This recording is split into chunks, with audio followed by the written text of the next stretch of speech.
Genuinity ಇರ್ತಾರೆ ಅವರು. ನನಗೇನು ಗುರುವೆ 2 ನಿಮಿಷ ತೋರಿಸಿ ಸಿನಿಮಾಗೆ ಕರೆಯೋಕ್ಕಾಗುತ್ತಾ, ಈ ವ್ಯೂಸ್ ಎಲ್ಲ ನಾವು ಇದು ಮಾಡೋಕ್ಕಾಗುತ್ತಾ, ವ್ಯೂಸಿಂದ ನಿರ್ಧರಿಸ್ತಾರ ಜನ ಅನ್ನೋದ್ರ ಮೇಲೆ ಅವ್ರಿಗೆ ನಂಬಿಕೆ ಇಲ್ಲ. ಯಾವಾಗಲೂ ನಮಗೆ ಅವ್ರಿಗೆ ಇದೊಂದು ವಿಚಾರದಲ್ಲಿ ಮಾತುಕತೆ, ಸರ್ ಬಿಡಬೇಕು ಸರ್, ಈಗಿನ ಕಾಲಕ್ಕೆ ಬಿಡಲಿಲ್ಲ ಅಂದರೆ ಜನಕ್ಕೆ ಹೆಂಗೆ ಗೊತ್ತಾಗುತ್ತೆ, ಕಂಟೆಂಟ್ ಆಗಲಿ ಸ್ಕೇಲ್ ಆಗಲಿ ಅದನ್ನು ನೋಡ್ಕೊಂಡು ಬರೋದು ಸರ್ ಈಗ ಅಂದರೆ. ಇಲ್ಲ ಗುರುವೆ, ನಾವು ಸತ್ಯ ಮತ್ತು ಪ್ರಾಮಾಣಿಕತೆ ಇದ್ದರೆ ಜನ ಬರ್ತಾರೆ ಅಂತ ಅವ್ರದ್ದು. ಈ ಒಂದು ವಿಚಾರದಲ್ಲಂತೂ ಪ್ರೊಲಾಂಗ್ ಆಗಿ ಕಡೆಗೂ ಎಲ್ಲರೂ ಪ್ರೆಷರು, ಅವ್ರ ಫ್ಯಾನ್ಸ್ ಪ್ರೆಷರ್ ಹಾಕಿದ್ದಾರೆ. ಪ್ರತಿಯೊಬ್ಬರು ಇಂಡಸ್ಟ್ರಿಯವರು ಕೆಲವರು ಫೋನ್ ಮಾಡಿ ಮಾತಾಡಿರ್ಬೋದು, ನನಗೆ ಗೊತ್ತಿಲ್ಲ ಅದ್ರ ಬ್ಯಾಕ್ ಸೈಡು. ನಮ್ಗಳ ಪ್ರೆಷರಿಂದ ವಾರ್ನರ್ ಬಿಟ್ಟಿದ್ದವರು.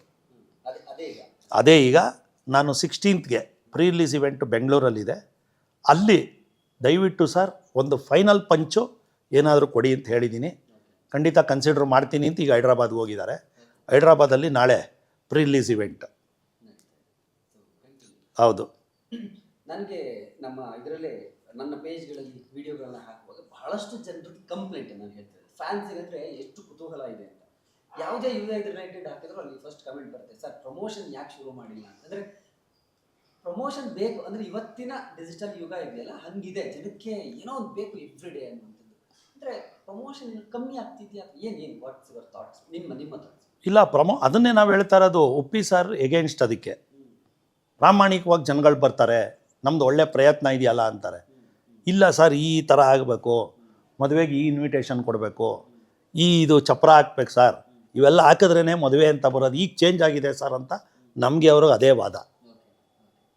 ಕಡೆಗೂ ನಮ್ಮ ಒಂದೇ ಒಂದು ಏನಂದರೆ ಕ್ಯೂರಿಯಾಸಿಟಿ, ಎಲ್ಲ ಜನಗಳಿಗೂ ಉಪ್ಪಿ ನಿರ್ದೇಶನ ಅನ್ನೋದೊಂದು ಬ್ರ್ಯಾಂಡ್ ಇದೆ.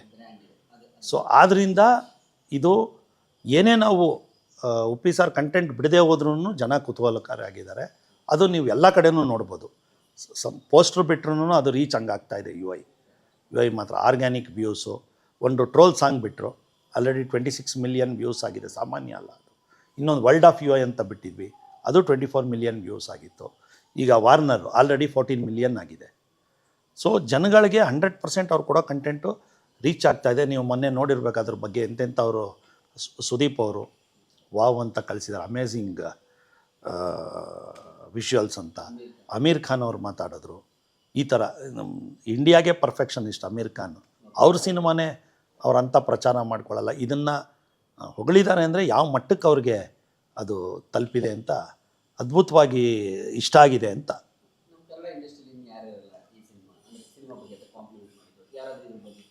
ಎಲ್ಲ ನಟರು, ಫಸ್ಟು ವಿಜಯ್ ಸಾರೇ ಫೋನ್ ಮಾಡಿದ್ದು ನನಗೆ, ನಮ್ಮ ಸಲಗ ವಿಜಯ್ ಅವರು ಫೋನ್ ಮಾಡಿಬಿಟ್ಟು ಅದ್ಭುತವಾಗಿದೆ ಸರ್, ಇದು ರಿಯಲ್ ಸಲಗ ಅಂದರು.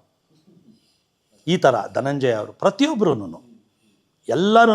ಶಿವಣ್ಣ ಅವ್ನು ನೋಡಿ, ನನಗೆ ಈ ಚಿತ್ರಕ್ಕೆ ಶಿವಣ್ಣ ಅವ್ರದ್ದು ಒಂದು ಹೇಳಲೇಬೇಕು. ಯಾಕಂದರೆ ಅವ್ರ ಮೆಚ್ಚಿನ ನಿರ್ದೇಶಕನೇ ಉಪೇಂದ್ರ. ಈ ಎಲ್ಲ ಇಂಟರ್ವ್ಯೂಸಲ್ಲಿ ಹೇಳಿದ್ದಾರೆ. ಒಬ್ಬ ಅಣ್ಣ ಆದ್ರೂ ಇಷ್ಟು ಪ್ರೋತ್ಸಾಹ ಕೊಡ್ತಾ ಇರಲಿಲ್ವೇನೋ ನನಗೆ.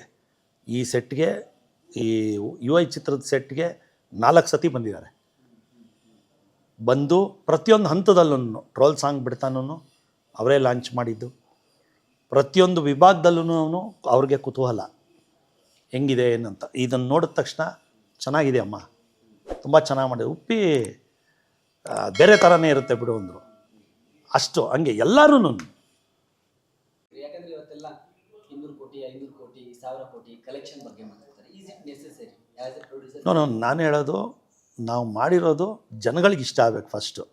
ಅವ್ರು ಏನು ದುಡ್ಡು ಕೊಡ್ತಾರೋ ಅದಕ್ಕೆ ಪ್ರಾಮಾಣಿಕತೆಯಿಂದ ಅವ್ರಿಗೆ ಇಷ್ಟ ಆಗಿ ನಮಗೆ ಬಂದರೆ ಖುಷಿ ನನಗೆ.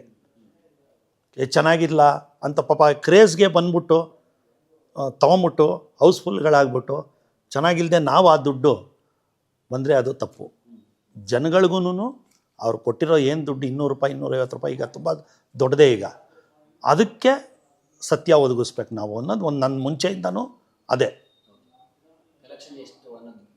ಕಲೆಕ್ಷನ್ ಎಷ್ಟು ಅನ್ನೋದು ಮ್ಯಾಟ್ರ್ ಆಗಲ್ಲ. ಅವ್ರು ತೃಪ್ತಿ ಆದ್ರೆ 200-250 ರೂಪಾಯಿ ಕೊಟ್ಟು ಬಂದಿರೋರು ತೃಪ್ತಿ ಆದ್ರೆ ಅನ್ನೋದು ಒಂದೇ ನನಗೆ ಒಂದು. ಆಮೇಲೆ ಥಿಯೇಟ್ರಲ್ಲಿ ಟಿಕೆಟ್ ಕೊಡೋನಿಂದ ಹಿಡಿದು ಸೈಕಲ್ ಸ್ಟ್ಯಾಂಡ್ ಅವನಿಂದ ಹಿಡ್ದು ನಮ್ಮ ಪೋಸ್ಟ್ರ್ ಅಂಟಿಸ್ತಾರಲ್ಲ ಅವರೆಲ್ಲ ಮುಖ್ಯ ನನಗೆ. ಯಾವತ್ತೂ ಅವ್ರು ಚೆನ್ನಾಗಿ ಖುಷಿಯಾಗಿದ್ದರೆ ನಾವು ಸಿನಿಮಾಗೆ ಎಂಟ್ರಿ ಕೊಟ್ಟಾಗ ಖುಷಿಯಿಂದ ನೋಡ್ತಾರೆ ನಮ್ಮನ್ನ. ಯಾಕಂದರೆ ನಿಮಗೆ ಸೈಕಲ್ ಸ್ಟ್ಯಾಂಡಲ್ಲಿ ಪಾಪ ಏನು ಬರದೆ ಹೋದರೆ ಅವ್ರಿಗೂ ದುಡ್ಡು ಸಿಗಲ್ಲ. ಟಿಕೆಟ್ ಕೊಡೋನಿಗೆ ಅದನ್ನು ನಂಬ್ಕೊಂಡು ಎಷ್ಟೋ ಕುಟುಂಬಗಳಿರ್ತಾರೆ. ಪೋಸ್ಟರ್ಸು, ಆಮೇಲೆ ಡೆಕೋರೇಷನ್ಸು, ಕಟೌಟ್ ಅವನು, ಅವರೆಲ್ಲ ಖುಷಿಯಾಗಿದ್ದರೆ ನನಗೆ ತೃಪ್ತಿ ಆದಂಗೆ. ಸಿನಿಮಾಗಳು ಅಂದ್ಕೊಂಡಂಗೆ ಆಗಲಿಲ್ಲ, ಮಾರ್ಕ್ ಆಗಲಿಲ್ಲ. ಅದರಿಂದ ನಿರ್ಮಾಪಕರಿಗೂ ಕೂಡ ನಷ್ಟ ಆಗಿದೆ. ಖಂಡಿತ. ಅದಕ್ಕೆ ಸಣ್ಣ ಪುಟ್ಟ ಸಿನಿಮಾಗಳಿಗೂ ತುಂಬ ದೊಡ್ಡ ಮಟ್ಟದಲ್ಲಿ ಎಫೆಕ್ಟ್ ಆಗಿದೆ. ನಿಮ್ಗೆ ಏನು ಅನ್ಸುತ್ತೆ ಆ್ಯಸ್ ಒಬ್ಬ ದೊಡ್ಡ ಪ್ರೊಡ್ಯೂಸರ್ ಆಗಿ ಕನ್ನಡದಲ್ಲಿ? ಕರೆಕ್ಟ್. ಅದು ಫಸ್ಟು ನಾವು ನಿರ್ಮಾಪಕರು ನೋಡ್ಬೇಕಾದ್ರೆ ಇದು ಪ್ಯಾನ್ ಇಂಡಿಯಾಗೆ ತಲುಪೋ ಸಬ್ಜೆಕ್ಟಾ ಅಂತ. ನಾನು ಹೇಳಿದ್ನಲ್ಲ, ಇದನ್ನು ಯಾವಾಗ ಉಪ್ಪಿ ಸರ್ ಹೇಳಿದ್ದು ಫಸ್ಟು ಪ್ಯಾನ್ ಇಂಡಿಯಾ ಅಂತ ಹೇಳಿಲ್ಲ ಅವರು. ನನಗೊಂದು ಕತೆ ಉಳಿದಿದೆ ಗುರುವೆ, ಇದನ್ನು ನಾನು 3-4 ವರ್ಷದಿಂದ ವರ್ಕೌಟ್ ಮಾಡ್ತಿದ್ದೆ, ಈಗ ಶೇಪ್ ಅಪ್ ತೊಗೊಂಡಿದೆ, ಹೇಳ್ತೀನಿ ಅಂತ ಹೇಳಿದ್ರು. ಆ ಥರ ಅದು ಹೇಳಿದಾಗ ನಮಗೆ ಅನ್ನಿಸ್ಬಿಡ್ತು, ಇದು ನಮ್ಮ ಪ್ರಾಂತ್ಯಕ್ಕೆ ಮಾತ್ರ ಸೀಮಿತ ಆಗಲ್ಲ, ಇದು ಈ ಕತೆ ಪ್ರಪಂಚದಲ್ಲಿ ಎಲ್ಲ ನೋಡಿದ್ರೂ ಅರ್ಥಕೊಳ್ಳೋ ಅಂಥದ್ದಿದೆ. ಈ ಥರ ಈ ಸಬ್ಜೆಕ್ಟ್ಗಳು ಈ ಥರ ಬಂದಾಗ ಮಾಡಿದ್ರೆ ಚೆನ್ನಾಗಿರುತ್ತೆ. ಸೊ ನಮ್ಮ ನೇಟಿವಿಟಿನ ತೊಗೊಂಡೋಗಿ ಪ್ಯಾನ್ ಇಂಡಿಯಾ ಇದು ಮಾಡ್ತೀನಿ ಅಂದರೆ, ಎಕ್ಸಾಂಪಲ್ ತೊಗೊಳ್ಳಿ, ನಾವು ಈ ಕಡೆ ಮೈಸೂರು ಭಾಗದವರು ಮುದ್ದೆ ತಿಂತೀವಿ, ನಮ್ಮಲ್ಲೇ ಇಲ್ಲಿ 200 ಕಿಲೋಮೀಟ್ರ್ ಹೋದರೆ ಜೋಳದ ರೊಟ್ಟಿ ತಿಂತಾರೆ. ಇಷ್ಟು ವ್ಯತ್ಯಾಸ ಇರಬೇಕಂದ್ರೆ ನಮ್ಮ ಕತೆನ ನಾರ್ತ್ ಇಂಡಿಯಾ ಅವರು ನೋಡ್ತಾರೆ ಅನ್ನೋದು, ಕತೆ ಯೂನಿವರ್ಸಲ್ ಆಗಿದ್ದರೆ ನೋಡ್ತಾರೆ. ಇಲ್ಲಾಂದರೆ ನಮ್ಮ ಕತೆನ ನಾವು ಪ್ಯಾನ್ ಇಂಡಿಯಾ ಮಾಡ್ತೀವಿ ಅಂತ ಹೋದರೆ ಕೆಲವು ಆಭಾಸಗಳಾಗುತ್ತೆ ಅಂತ ನನ್ನ ಭಾವನೆ. ಹಾಡುಗಳು ಇನ್ನೂ ಹೆಚ್ಚು ಆದರೆ ಆಡಿಯನ್ಸ್ಗೆ ಇನ್ನೂ ಸ್ವಲ್ಪ ಕೊಡಬೇಕಾಗಿತ್ತು ಅಂತ ಅದನ್ನು ಎಕ್ಸ್ಪೆಕ್ಟ್ ಮಾಡ್ತಾರೆ. ಇದರಲ್ಲಿ ಅದ್ಭುತವಾದ ಹಾಡುಗಳಿದೆ, 4 ಹಾಡಿದೆ, ಈಗಲೇ ಹೇಳ್ತಾ ಇದ್ದೀನಿ ನಾನು. ಉಪ್ಪಿ ಸರ್ ಯಾವುದನ್ನು ಬಿಡ್ತಾಳೆ, ಯಾಕಂದರೆ ಇದು ಕತೆಗೆ ಇಂಟರ್ಲಿಂಕ್ ಆಗಿದೆ. ಒಂದು ಸಾಂಗ್ ಬಿಟ್ರೂ ಕತೆಗೆ ಡಿಕೋಡ್ ಮಾಡ್ಕೊಂಡು ಬಂದುಬಿಡ್ತಾರೆ ಅವ್ರು. ಅದಕ್ಕೇ ಅಷ್ಟೊಂದು ಇದನ್ನು ಕೊಡದೆ ನಮಗೆ ಇದು ಮಾಡ್ತಾ ಇರೋದು. ಸ್ವಲ್ಪ ಅಭಿಮಾನಿಗಳಲ್ಲಿ, ಕನ್ನಡ ಕಲಾಭಿಮಾನಿಗಳಲ್ಲಿ ಇದೊಂದು ಮನವಿ, 4 ಹಾಡು ತುಂಬ ಚೆನ್ನಾಗಿದೆ. ಉಪೇಂದ್ರ ಅವ್ರ ಸ್ಟೈಲೇ ಇದೆ, ಉಪೇಂದ್ರ, ಆಮೇಲೆ ನಮ್ಮ ಸೂಪರ್ ಬಂತಲ್ಲ ಅದೇ ಥರ ಹಾಡುಗಳಿದೆ. ಇದೇನೆಂದರೆ ಕತೆಗೆ ಇಂಟರ್ಲಿಂಕ್ ಆಗಿರೋದ್ರಿಂದ ಅವರು ಯಾವುದೇ ಸಾಂಗ್ನ ಫುಲ್ ಬಿಡ್ತಾ ಇಲ್ಲ. ಎಷ್ಟು ಸ್ಕ್ರೀನ್ಸು, ಹೇಗೆ ರಿಲೀಸ್ ಪ್ಲಾನ್ಸ್ ಏನು? ಅದೇ ಎಲ್ಲ ಕಡೆ ಈಗ ನೀವೇ ನೋಡಿರ್ಬೋದು, ಇಲ್ಲಿ KVN ಅವ್ರು ರಿಲೀಸ್ ಮಾಡ್ತಾಯಿದ್ದಾರೆ, ಒಂದು ಬ್ರ್ಯಾಂಡೆಡ್ ಕಂಪನಿ, ಗೀತಾ ಆರ್ಟ್ಸು, ಭಾಳ ಇತಿಹಾಸ ಇರೋವಂಥದ್ದು, 50 ವರ್ಷದ್ದು. ಅಲ್ಲು ಅರವಿಂದ್ ಅವರ ಕಂಪ್ನಿ ಇದೆಲ್ಲ. ಇವರೆಲ್ಲ ಅಲ್ಲು ಅರವಿಂದ್ ಅವ್ರಾಗ್ಬೋದು, ಸಂಜಯ್ AP ಇಂಟರ್ನ್ಯಾಷನಲ್ ಆಗ್ಬೋದು, ಆಮೇಲೆ ಝೀ ಸ್ಟುಡಿಯೋಸು, ಇವರೆಲ್ಲ ಮನೋಹರ್ ಸರ್ ಸ್ನೇಹಿತರುಗಳು. ಬಿಸ್ನೆಸ್ಗಿಂತ ಹೆಚ್ಚಾಗಿ ದೇ ಆರ್ ಆಲ್ ಮನೋಹರ್ ಅವ್ರ ಸ್ನೇಹಿತರು, ಮನೋಹರ್ ಸರ್ ಅವರ ಸ್ನೇಹಿತರು. ಆದ್ದರಿಂದ ಇದನ್ನು ಅವ್ರದ್ದೇ ಸಿನಿಮಾ ಥರ ಅವರು ಕೇರ್ ತೊಗೊಂಡು ಎಲ್ಲ ಕಡೆಯೂ ಇನ್ಕ್ಲೂಡಿಂಗ್ ಪಬ್ಲಿಸಿಟಿ ಮತ್ತು ಥಿಯೇಟರ್ಸ್, ಬೆಸ್ಟ್ ಥಿಯೇಟರ್ಸ್ ಮಾಡೋಕ್ಕೆ ಇದು ಮಾಡ್ತಾಯಿದ್ದಾರೆ. ವರ್ಕ್ ಪ್ರೋಸೆಸ್ಸಲ್ಲಿದೆ. ಪ್ರೀ ರಿಲೀಸ್ ಇವೆಂಟ್ ನಾಳಿದೆಯಲ್ಲ, ಅಲ್ಲಿ ಖಂಡಿತವಾಗೂ ಅನೌನ್ಸ್ ಮಾಡ್ತೀವಿ ಎಷ್ಟು ಥಿಯೇಟರ್ ಅಂತ.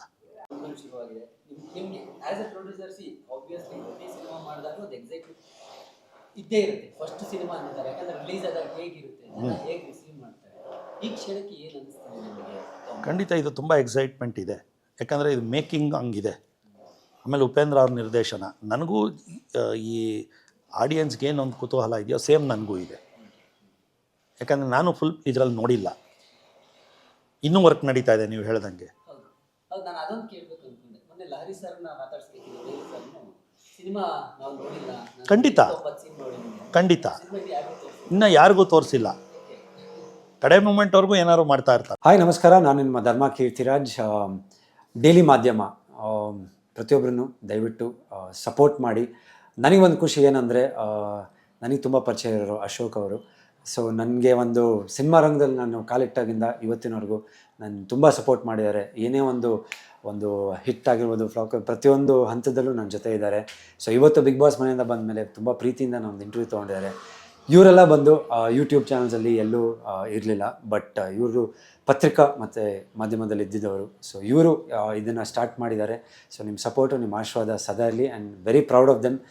ಯಾಕಂದರೆ ಅವ್ರ ಪ್ರೊಫೆಷನ್ನ ಏನಿದೆಯೋ ಅದನ್ನೇ ಕಂಟಿನ್ಯೂ ಮಾಡಿ ಇದರಲ್ಲೂ ಒಂದು ಸಾಧನೆ ಮಾಡಬೇಕಂತಿದ್ರೆ. ಸೊ ನಿಮ್ಮ ಆಶೀರ್ವಾದ, ಸಪೋರ್ಟ್ ಸದಾ ಇರಲಿ ಅಂತ ಕೇಳ್ಕೊತೀನಿ. Thank you.